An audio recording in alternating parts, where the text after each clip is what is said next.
Hey everyone, hope you're having a good day. My name's Andy. My channel is Finding Value. Today we're going to go and do our daily technical analysis update of commodities, work our way through the dollar, yields, precious metals, and commodities ETFs that I follow. I'll interject my financial opinions as we go through it. And if you need help with anything, check out finding-value.com, where I dive deeper into these topics, looking for potential investment opportunities and sharing my opinions about all of the sectors that are out there.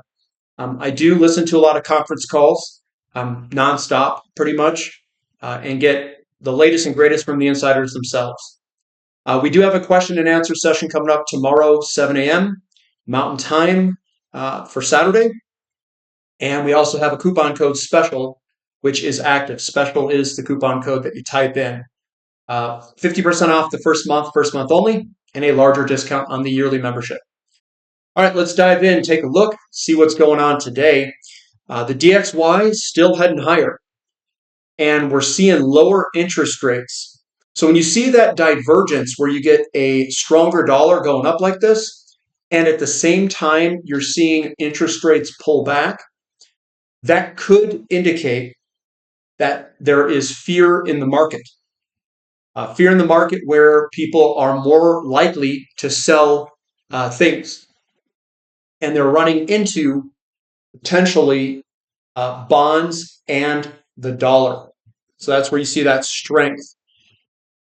2-year yield is down and it's declining quite rapidly. That big move lower is probably going to end up on the long term in this square box that I drew in there. Well, not logarithmic there, but there's the square box. I think we could get somewhere down here. I don't know if it'll get all the way down there. You can move this box up a little, wherever it is. Tough to say exactly, but that is a possibility. What does that mean? Well, it means that maybe we get lower interest rates. And the 2-year is already discounting that. And I think I've seen people talk about lower interest rates. The Fed funds rate is very closely tied to the 2-year yield, and the 2-year yield front runs it. We've got the 10-year yield also down 1.22%. And I've heard Scott Bessent and I know Trump, they want interest rates lower. So maybe they're in there doing something. I am surprised that we've got a nice bullish formation there to break higher. And I think someone's in there doing something to get this to come back down. And then the 30-year also down 1% today, and we're right on support. Momentum's to the downside. TYX TNX ratio coming on up. That is generally good for gold when this goes higher. We are coming from a low area upward. So think of it as this type of movement. Those are generally analogous to weakening of the market. And then the yield curve drops. This is the 30 and 10. TLT bond prices are higher with the rates going down, so this is all going up. Someone is buying into bonds, pushing this higher and yields lower. We do have, looks like resistance, whatever this line is. We can look back. Oh, that's the horizontal line going across. Looks like we're coming up towards resistance here, or trying to get out of it. We'll see if it's successful. The 2 and the 10, a little bit of yield curve uninversion, but still basically on support. We'll see if there's any follow through. We're coming from a high level. A lot of the issues in the markets are when the yield curve uninverts. Are we going to have another issue here where we get a large pullback in the overall markets? Very possible. As you can see, the way this looks here. Gold down $32 an ounce. Now, here's the thing here. Gold generally goes up when the yield curve uninverts. I'm surprised that it's down these past week or so, but we do get consolidations as well. Maybe it is just consolidating. Silver down 1.3, but there's some buyers coming in towards the end of the day. That's why the wick is at the bottom. And we're sitting on top of a lot of different support structures. So it still looks really good to work its way on up. Platinum down 1.1% or so, back within the pattern. We are waiting for this big boy to break out. Now, the conditions for platinum to break out in are generally inflationary. So if we do get a slowdown in the market, I do not expect platinum to outperform gold yet. When the inflation kicks on and the economy starts kicking back up, platinum will outperform gold. And under that condition, think of it as inflation. If inflation is going up, under that condition, stocks underperform. Platinum outperforming gold. Palladium down a little bit today, 1.14%. You can see the selling pressure move there. And we are getting to a pretty low spot here, 891. We'll see if that continues there. Now, if we back out, we've got let me see if we got a this is rough. This is just a shoulder head shoulder. I just want to see where this projects down to. It projects down to 471. We could go down to 471 on palladium as a possibility. And that's the projection of this shoulder head shoulder. The neckline here, I took that and just threw that down, and it went down to 471. So that is a possibility for palladium to get down there if we start to break through this support structure. And it would be a heck of a buying opportunity. GDX up 0.63% on the day today. There we are. GDXJ up 0.54 and SILJ up 0.9. GDXJ is the one that I kind of look at. It's in the middle. And this looks good to go higher. If we get a uninversion of the yield curve, that's generally when gold outperforms. That's, quote, the safe haven asset. The safe haven asset is when the yield curve uninverts. That is what it's the condition it does very well under. XAU to gold ratio, we're up 1.34%, and we're on support. Let's see if we can get a bounce here. This is incredible how cheap this is. Gold mining companies versus gold. It is so incredible. And it's still down there. No one cares. No one cares. No one can give two craps about it right now. Well, except me. But crude oil down slightly, down 0.37%. This here is a bullish formation if we can start to get something to move on up, or we go sideways. But usually when you've got a small little red candlestick next to a big tall green body, it's generally a bullish formation. We'll see if we get any follow through with it. TTF gas down 1.91. We're back within the uptrend here.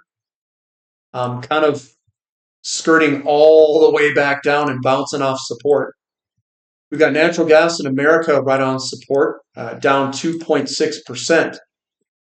We are at the upper trend line. We are trying to break out, and we'll see if we're successful if we can get a close up there on first the weeklies.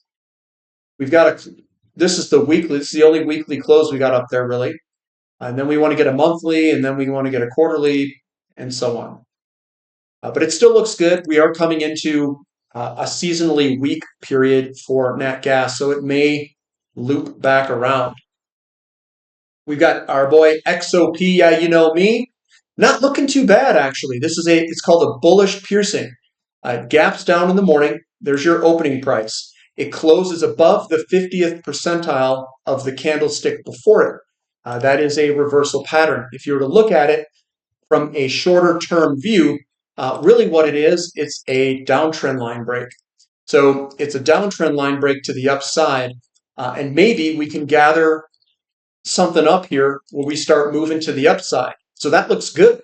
That looks good as a first initial step. And again, this fall here is that inverted or flipped, I should say. So maybe we only go down as far as where we're at. Tough to say. OIH also showing some pretty good strength here, which is good. It's a bullish engulfing with the wick at the bottom. We call it a hammer candlestick, and that is a reversal candlestick. So that's looking better. Newcastle coal futures down slightly, down 1.1%, and we are coming towards this support line. breakout, retest. Generally, I like to buy retests. Profits of Uranium Trust up 0.4%. We are looking at a retest here. I don't think it looks that bad. I know everyone is probably pretty negative on uranium right now, and I think we're close to a bottom.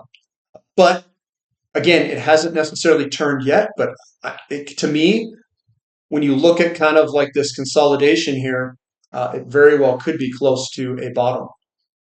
Uranium futures pricing up slightly. Still above a lot of support, and we'll see if we can tag it or not at $60-ish is a possibility.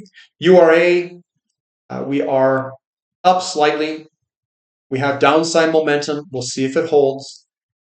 We've got URNM up slightly again. We have downside momentum. Same with URNJ, and we'll see if it holds. But I do think we're getting closer and closer to a bottom here. We've had a lot of selling pressure. There's a ton of negative sentiment. We'll see if we can get this candlestick to come back up over the next week or two and start to base out maybe, and then kind of do a couple of couple of jumps before we move on higher. But we're still early. Momentum's still down. We got to wait for the turn. Copper trying to break out. We've got resistance right above us, and we are trying to break through. It still looks good. It's just a upward flag pattern that this kind of stair steps on top of. So it still looks very good to move higher. We've got COPX down 1.4%, getting a little bit more negative on the positioning for the mining companies themselves of copper versus the metal itself. Iron ore down 0.5%. Maybe we're doing a retest of this breakout here. And it still looks good to go higher. Whenever you get this, you get large move, smaller move, and you just tighten up right into the dead period. That's generally where you see a breakout. Aluminum right up against resistance. We'll see if we can break through it. Looks like we're getting a little bit lower. We don't want to break kind of below here. That would be, well, we're still going to go up aluminum long term. That would be a short-term deviation. We've got nickel up 1.6%. It's trying. We'll see if we can get some momentum generated. We've got move flat, and that is back within the pattern. We've got emerging markets that have sold off 1.4%. That is from the stronger dollar. It looks kind of like a retest going on here. I think I drew that by hand, so you can't extend it. KRE up 1.3%, trying to find some sort of buyers here above support. TAN down 4%. That's not looking too hot. But just looking at the pattern there, maybe it has a little bit more downside left. We'll see. A little look at the bottom. Lithium down 2.5%, doing a little full retest here off of the pattern that is created. We've got REMX down 1.3%. This thing's broken the downtrend. Kind of an interesting little setup going on here. Sometimes they like to move all over the place. Baltic Dry Index up 4.23% today. Nice bottom here, moving on up quite strongly. XHB up 0.7% today. And this is an interesting one. We've got a rising wedge, broken to the downside. We'll see what happens. We've got good support through here. Maybe we come back and hit it at $85 or so. Russell 2000's up 1%. It's still holding on. Could we get a bottom here? It's possible. SPX is also up 1.6%. Pretty big day today. Plunge protection team doing its job.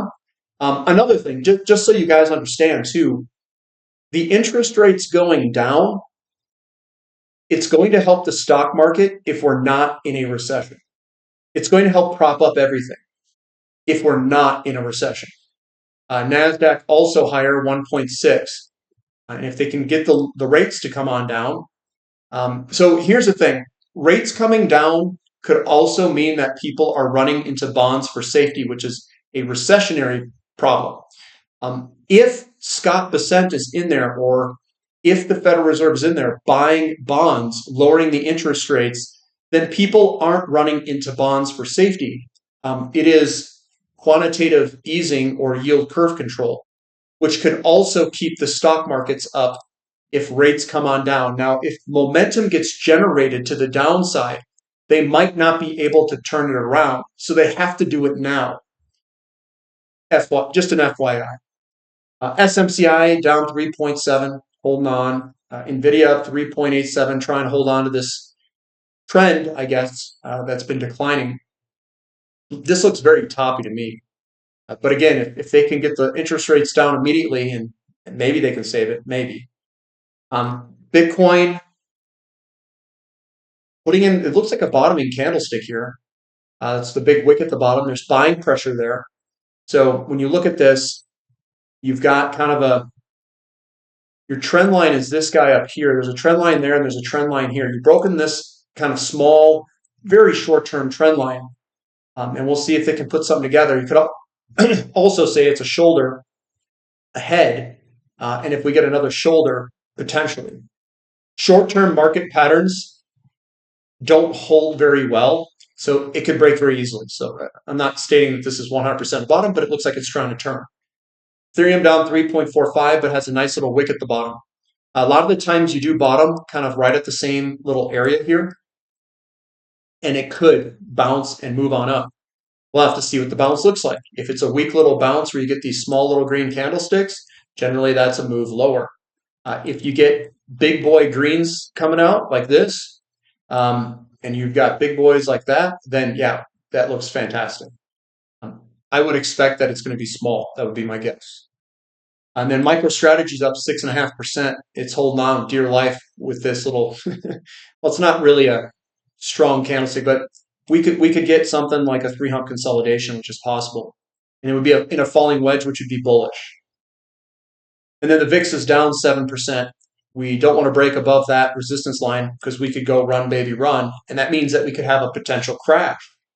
So they need to control the market here if they want to keep it propped up. But that's what I've got for today, guys. Thumb up for the content. Subscribe to the channel. Subscribe to the website. Special is the coupon code. Q&A session tomorrow at 7 a.m. Mountain Time. And that's all I've got for today. So we'll catch you next time. This is Finding Value.